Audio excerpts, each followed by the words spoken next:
Team India pacer Mohammed Siraj కైతే cricket అభిమానుల్లో ప్రత్యేక స్థానం ఉంది. హైదరాబాదీ కావడంతో తెలుగు రాష్ట్రాల్లో అయితే అతనిపై మరింత ప్రత్యేకమైన అభిమానం నెలకొంది. అయితే ఇటీవల ఆయన ఓ హిందీ నటి మహిరా శర్మతో డేటింగ్ చేస్తున్నట్టుగా కూడా పుకార్లు చక్కలు కొడుతున్నాయి. మరి వీరిద్దరి మధ్య నిజంగానే రిలేషన్ ఉందా? ఇంతకీ ఎవరు ఈ మహిరా? ఈ స్టోరీలో తెలుసుకుందాం. ఈ స్టోరీ 2023లో స్టార్ట్ అయింది.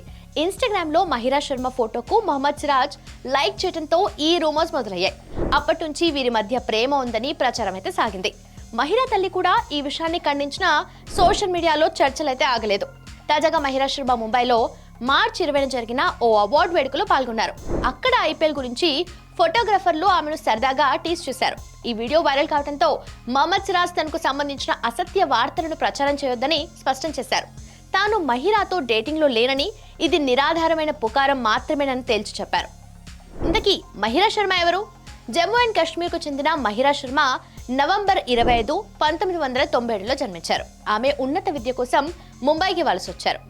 హిందీ టెలివిజన్ లో నటిగా స్థిరపడిన మహిరా బిగ్ బాస్ 13 ద్వారా భారీ గుర్తింపు పొందారు. ఈ షో తర్వాత ఆమెకు ప్రత్యేకమైన ఫ్యాన్ బేస్ ఏర్పడింది. మహిరా శర్మ ప్రముఖ టీవీ సీరియల్స్ లో నటి. Yaaron Ka Tashan, MTV date to remember, Taarak Mehta Ka Ooltah Chashma లాంటి టీవీ సీరియల్స్ లో ఆమె నటించారు. అంతేకాదు ఆమె పలు హిందీ, పంజాబీ మ్యూజిక్ ఆల్బమ్స్ లో కూడా కనిపించారు. తాను ఎవరితోనైనా డేటింగ్ లో ఉన్నట్టు చూపిస్తూ అభిమానులు లింక్ చేస్తుంటారని కూడా మహిరా ఓ ఇంటర్వ్యూలో పేర్కొన్నారు. సిరాజ్ మహిరా శర్మపై పుకార్లు ముగిసినట్లే. సిరాజ్ క్లారిటీ ఇచ్చిన నేపథ్యంలో మహిరా శర్మతో సంబంధం ఉందన్న వార్తలు ఇప్పటికైనా ఆగుతాయా లేదా ఇంకా కొనసాగుతాయో చూడాలి.